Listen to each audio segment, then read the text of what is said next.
በስም በአካል በግብር በኩነት ስላሴ ሶስት ሲሆኑ በመለኮት በአገዛዝ ይህን ዓለም በመፍጠር ይህን ዓለም በማሳለፍ ስላሴ አንድ ናቸው ብለናል። በስም ቢሉ እንዴት ነው? አብ ይባላል እንጂ ወልድ መንፈስ ቅዱስ አይባልም። ወልድም ወልድ ይባላል እንጂ አብ መንፈስ ቅዱስ አይባልም። መንፈስ ቅዱስም መንፈስ ቅዱስ ይባላል እንጂ አብ ወይም ወልድ ተብሎ አይጠራም ማለት ነው። ስለዚህ የየራሳቸው ስላሴ ስም አላቸው ማለት ነው። አብ ወልድ መንፈስ ቅዱስ ተብሎ የሚጠሩበት ማለት ነው። ስማቸው አይለዋወጥም፣ አይቀያየርም። በአካል ማለት ለአብ የራሱ የሆነ ፍጹም ገጽ፣ ፍጹም መልክ፣ ፍጹም አካል አለው። ለወልድም የራሱ የሆነ ፍጹም መልክ፣ ፍጹም ገጽ፣ ፍጹም አካል አለው። ለመንፈስ ቅዱስም በተመሳሳይ የራሱ የሆነ ፍጹም መልክ፣ ፍጹም ገጽ፣ ፍጹም አካል አለው። የአካል ሶስትነት ያልነው ይሄንን ነው። በግብር ያልነው ደግሞ የአብ ግብሩ ወላዲ አስራጺ ነው፣ ወልድን ይወልዳል፣ መንፈስ ቅዱስን ያሰርጻል። የወልድ ግብሩ ተወላዲ ነው፣ ከማን ይወለዳል? ከአብ ይወለዳል ማለት ነው። የመንፈስ ቅዱስ ግብሩ ሰራጺ ነው፣ ከማን ይሰርጻል? ከአብ ይሰርጻል ማለት ነው። ወልድ ቢወለድ እንጂ አይወልድም አያሰርጽም፣ መንፈስ ቅዱስ ቢሰርጽ እንጂ አይወልድም አያሰርጽም ማለት ነውና እነዚህን የግብር ሶስትነት ተመልክተናል። የኩነት ሶስትነት ያልነው አብ ልብ ነው፣ ወልድ ቃል ነው፣ መንፈስ ቅዱስ እስትንፋስ ነው። ስላሴ አብ ልብነት ያስባሉ፣ በወልድ ቃልነት ይናገራሉ፣ በመንፈስ ቅዱስ እስትንፋስነት ህልው ሆነው ለዘላለም ይኖራሉ ብለን ተመልክተናል።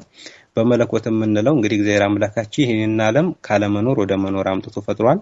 ኋላም ደግሞ ዘመኑ ፍጻሜ ሲደርስ ከመኖር ወደ አለመኖር ይቀይረዋል ማለት ነው። በመለኮት በአገዛዝ በስልጣን እነዚህን በመሳሰሉ ነገሮች እግዚአብሔር አምላካችን አንድ ነው ብለን ተመልክተናል ማለት ነው። እንግዲህ ስላሴን ሶስትነት ስንመለከት እኛ በምንረዳው እኛ በምናውቀው ብቻ ሳይሆን እግዚአብሔር አምላካችን የማይዳሰስ የማይጨበጥ በሁሉ ሙሉ የሆነ አምላክ ነው። አባ ሕርያቆስ በቅዳሴው እንደተናገረው የመለኮትን ነገር አንመርምር፣ ጥልቅነቱንም አንጠናቀቅ፣ የመለኮትን ነገር ለማመስገን የነቢያትና የሐዋርያት አንደበት እንኳን ለመናገር ያልተቻላቸው ነውና ብሎ እንደተናገረ መለኮት ጥልቅና ረቂቅ የሆነ ምስጢር ነው። ነገር ግን እግዚአብሔር አምላካችን ለኛ ለሰው ልጆች በገለጸልን አቅም ልክ በምንረዳው ልክ ስላሴ አንድ ሲሆኑ ሶስት ሲሆን አንድ ብለን የሃይማኖታችን ጸሎትም እንደሚናገረው እንማራለን፣ እናስተምራለን፣ እናምናለን፣ እንታመናለን ማለት ነው። እንግዲህ ከአምስቱ አዕማደ ምስጢራት መካከል የመጀመሪያው የምስጢር ክፍል ምስጢረ ስላሴ ነው ማለት ነው። ሌላውና ሁለተኛው ምስጢረ ስጋዌ ነው።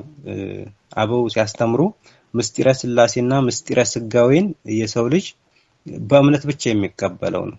አምነን ተመራምረን የማንደርስበት ስለሆነ ለምሳሌ ስላሴን አንድነትና ሶስትነት ተመራምረን በእኛ አቅም ማግኘትና መድረስ አንችልም። ስለዚህ በእምነት የምንቀበለው ነው። ምስጢረ ስጋዌንም ስንመለከት የእግዚአብሔር ያምላካችን የእግዚአብሔር ወልድ ቃል ከሰማይ ሰማያት ወርዶ ከመቤታችን ከቅድስት ድንግል ማርያም ከስጋዋ ስጋ ከነፍሷ ነፍስን ነስቶ የተወለደበት ያንን የምስጢር ክፍል የሚያትት ነው። አጠቃላይ ምስጢረ ስጋዌ ማለት ተሰገወ ከሚል ግዕዝ ቃል ይወጣል።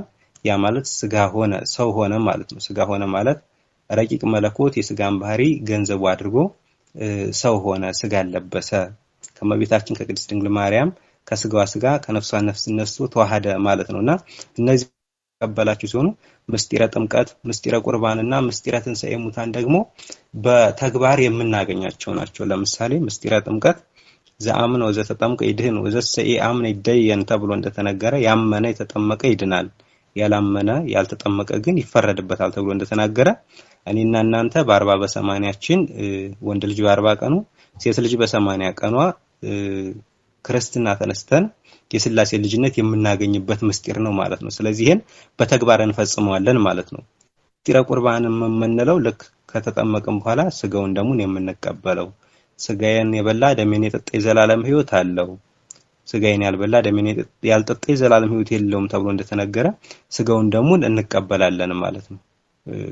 ከጥምቀት ቀጥለን ስጋውን ደሙን እንቀበላለን። ሌላውና ሶስተኛው ወይም የመጨረሻው አምስተኛው የምስጢር ክፍል የምንለው ማለት ነው ምስጢረ ትንሣኤ ሙታን ነው።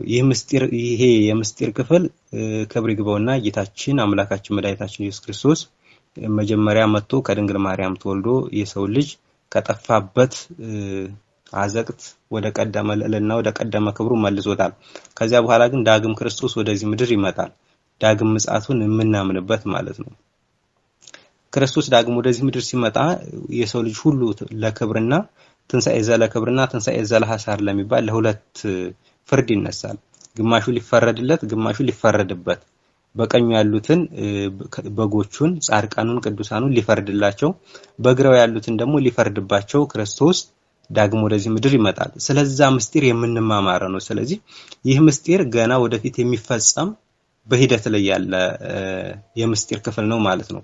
ክርስቶስ ዳግም ወደዚህ ምድር ከመጣ በኋላ የሚፈጸም ምስጢር ነው። ስለዚህ ሶስቱ ምስጢራት በተግባር የምናያቸው ናቸው። ምስጢረ ጥምቀትን፣ ምስጢረ ቁርባንና ምስጢረ ትንሣኤ ሙታንን እንሳተፋቸዋለን እኛ ራሳችን። ምስጢረ ሥላሴና ምስጢረ ሥጋዌ ግን በእምነት አምነን የምንቀበላቸው ናቸው ማለት ነው። እና ወደ ዛሬው ትምህርታችን ስንመለስ የዛሬው ትምህርታችን ምስጢረ ሥጋዌ ነው። ሥጋዌ ማለት እንግዲህ ይህ የምስጢር ክፍል እንዳልኳችሁ ምስጢር የተባለበትም ምክንያት የሰው ልጅ በአእምሮ ተመራምሮ በቃል ተናግሮ በልብ አስቦ ስለማይደርስበት ረቂቅ ምስጢር ስለሆነ ቅድስት ቤተክርስቲያን ምስጢር ብላ ታስተምራለች። አንድም ለምእመናን ለልጆቿ የምታስተምረው የትምህርት ክፍል ስለሆነ ለልጆቿ ብቻ የምትሰጠው ትምህርት ስለሆነ ምስጢር ብላ ታስተምራለች ማለት ነው። ይህ ምስጢር እንግዲህ ጌታችን አምላካችን ኢየሱስ ክርስቶስ ሰው የሆነበትን የምስጢር ክፍል የምንመለከትበት ነው። እንግዲህ እግዚአብሔር ወልድ ሁለት ልደታት አሉት ብላ ቅድስት ቤተክርስቲያናችን ታስተምራለች። ከነዚህም ውስጥ የመጀመሪያው ልደት ጌታችን አምላካችን መድኃኒታችን ኢየሱስ ክርስቶስ እግዚአብሔር ወልድ ቃል ማለት ነው ቅድመ ዓለም ሳይፈጠር አስቀድሞ ከእግዚአብሔር አብ ከባህሪ አባቱ አካሉ አካሉን አክሎ ባህሪውን መስሎ መልኩ መልኩን መስሎ ከእግዚአብሔር አብ ከአባቱ የተወለደበት ልደት ነው ቀዳማዊ ልደት ብለን የምንጠራው። እግዚአብሔር ወልድ ከእግዚአብሔር አብ አካሉን አክሎ መስሎ የተወለደበት ልደት ይህን ቀዳማዊ ልደቱ ብላ ቅድስት ቤተክርስቲያናችን ታስተምራለች። እንግዲህ እግዚአብሔር ወልድ ከእግዚአብሔር አብ ተወለደ ስንል ያለ መቀዳደም አብ በነበረበት ደቂቃ ሁሉ አብ በነበረበት ሰከንድ ሁሉ የነበረ ማለት ነው። እንግዲህ ቅዳሴያችንም ቅዳሴ ማርያም አባ ሕርያቆስ በእውነት ይህ አባት በረከቱ ይደርብን በጣም አርቆ ነው የሚናገረው የመለኮትን ነገርና እንደ አብርሃም እንደ ይስሐቅ እንደ ያዕቆብ ሶስት የምንል አይደለም ሶስት ስንል አንድ ነው እንጂ ብሎ እንደተናገረ ለምሳሌ አብርሃም ይስሐቅን ሲወልድ ይስሐቅ ያዕቆብን ሲወልዱ ቅደም ተከተል አለው ማለት ነው። ለምሳሌ በእኛ ዘመን አሁን አንድ ሰው ልጅ ወለደ ብንል አባትየው ከልጁ ቀድሞ የሆነ አመት ኖሯል ማለት ነው። ቢያንስ እንኳን በጥቂቱ 20 አመት ቀድሞት ልጁን ተወልዷል ማለት ነውና ለመለኮት ግን እንደዚህ አይደለም። አብ ልጁን ወልድን ቢወልደው አልተቀዳደሙም። አብ በነበረበት ሰዓት በነበረበት ደቂቃ በነበረበት ሰከንድ ሁሉ ወልድ ነበር፣ መንፈስ ቅዱስ ነበር። ወልድ በነበረበትም ሰከንድ ሁሉ መንፈስ ቅዱስና አብ ነበሩ ማለት ነውና ያለ መቀዳደም አካሉን አክሎ ባህሪውን መስሎ እግዚአብሔር ወልድ ከእግዚአብሔር አብ የተወለደው ልደት ቀዳማዊ ልደት ብላ ቅድስት ቤተክርስቲያናችን ታስተምራለች። ለምሳሌ ይሄንን ለመረዳት እንደው ምሳሌ ዘያጽጽ ነው ይላሉ ቅዱሳን አባቶቻችን። ምሳሌ ጉድለት አለበት ፍጹም አይደለም እና ግን ለምሳሌ የሰው ልጅ ነፍስ አለ። ሰው ሲፈጠር ከተወለደ ቀን ጀምሮ ብንመለከት ሰው የሚባለው ነፍሱ ከስጋው ጋር አብራ እስካለች ድረስ ነው አይደለ? ነፍሱ ከስጋው ከተለየች ሰው መባሉ ቀርቶ አስከሬን በድን ወይም ሬሳ ይባላል አይደለ? ስለዚህ ያ ሰው ስጋውና ነፍሱ ተዋህደው እስከተወለደበት ቀን ድረስ መቀዳደም የሉም ማለት ነው። አንድ ሰው ሲወለድ ስጋው መጀመሪያ ተወለደ ነፍሱ በኋላ ገባች ተብሎ አይነገርም። ስጋውም ነፍሱም አብረው ነው የሚወለዱት። ልክ እንደዚያ ሁሉ እግዚአብሔር አብና እግዚአብሔር ወልድ በነበሩበት ደቂቃና ሰዓት ሁሉ እኩል አብረው ነበሩ ማለት ነው። አብ ወልድን ቢወልድ ወልድን አይበልጠውም፣ ወልድም ከአብ ቢወለድ ከአብ አያንስም ማለት ነው። መንፈስ ቅዱስም ትክክል ነው ተብሎ እንደተናገረ ስለዚህ አብ በነበረበት ዘመንና ሰዓት ሁሉ ወልድና መንፈስ ቅዱስ ነበሩ። ወልድ በነበረበት ዘመን ሁሉ አብና መንፈስ ቅዱስ ነበሩ። መንፈስ ቅዱስም በነበረበት ዘመን ሁሉ አብና ወልድ ነበሩ ማለት ነው። ስለዚህ ቀዳማዊ ልደቱ ብለን የምንናገረው እግዚአብሔር ወልድ ከባህሪ አባቱ ከእግዚአብሔር አብ ቅድመ ዓለም ያለ እናት የተወለደውን ልደት ነው ማለት ነው። ሌላውና ሁለተኛው ዳህራዊ ልደት ብለን የምንናገረው ነው። ይሄ ልደት እንግዲህ እግዚአብሔር ወልድ ኢየሱስ ክርስቶስ በመላኩ በቅዱስ ገብርኤል ብስራት ወደ እመቤታችን ወደ ቅድስት ድንግል ማርያም ልኮ በመላኩ ብስራት የተወለደው ልደት ዳህራዊ ልደቱ በኋላ ከእመቤታችን ከድንግል ማርያም ያለ አባት በግብረ መንፈስ ቅዱስ የተወለደውን ልደት ዳህራዊ ልደት ብላ ቅድስት ቤተክርስቲያናችን ታስተምራለች። ስለዚህ እግዚአብሔር ወልድ ሁለት ልደታት አሉት ብላ ቤተክርስቲያናችን ታስተምራለች ማለት ነው። ቀዳማዊ ልደቱ ከአብ ያለ እናት ነው። ዳህራዊ ልደቱ ደግሞ ከመቤታችን ከቅድስት ድንግል ማርያም ያለ አባት የተወለደው ልደት ነው ማለት ነው።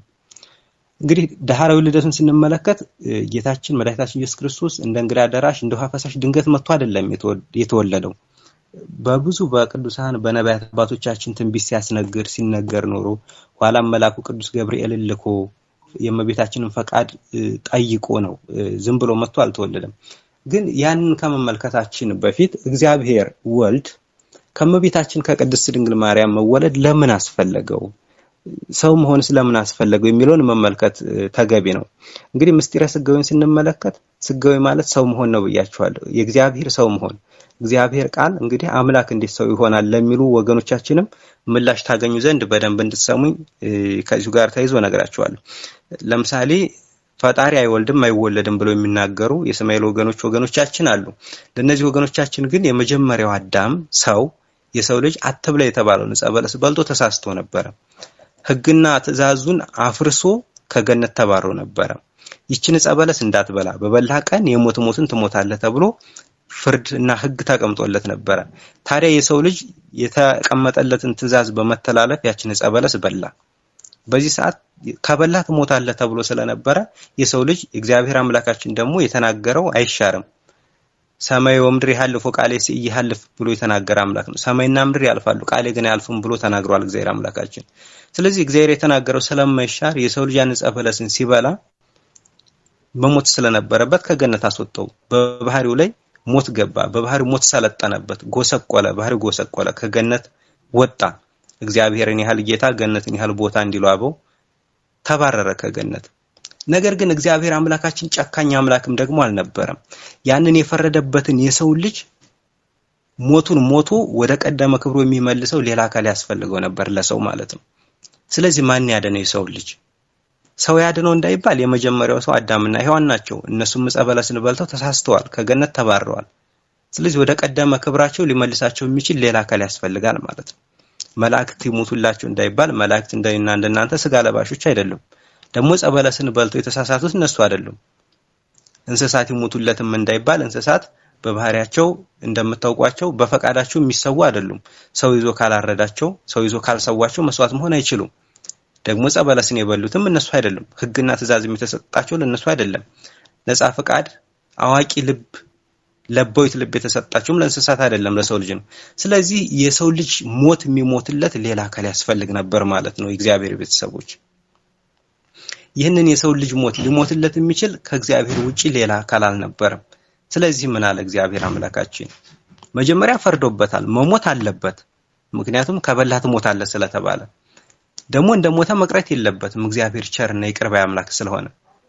ስለዚህ በዛ በአዳም ቦታ ሞቶ አዳምን ልክ ያንን የአዳምን ሞት ሞቶለት ሞትን አሸንፎ የሚነሳ ሌላ ኃይል ያስፈልግ ስለነበረ እግዚአብሔር አምላክ እግዚአብሔር ወልድ ከሰማይ ሰማያት ወርዶ ከድንግል ማርያም ተወልዶ የአዳምን ስጋ ለብሶ ልክ ሰው ሆኖ እንደኔና እንደናንተ የኛን ባህሪ ለብሶ ሞታችንን ሞቶ ወደ ቀደመ ክብሩ አዳምን መልሶታል ማለት ነው። እግዚአብሔር በመሰረታዊነት የተወለደበት ዋናው ትልቁ ነገር እሱ ነው።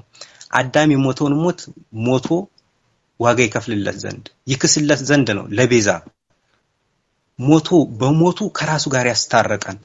ብዙ ወገኖቻችን ከራሱ ጋር ያስታረቀን የሚለውን አስታራቂ አድርገው በሌላ በሶስተኛ አካል አድርገው እንደሚሰናከሉበት አይደለም። ነገር ግን የኛን ሞት ሞቶ ከራሱ ጋር መልሶ ያስታረቀን አምላክ አባት ነው ያለን እግዚአብሔር ቤተሰቦች።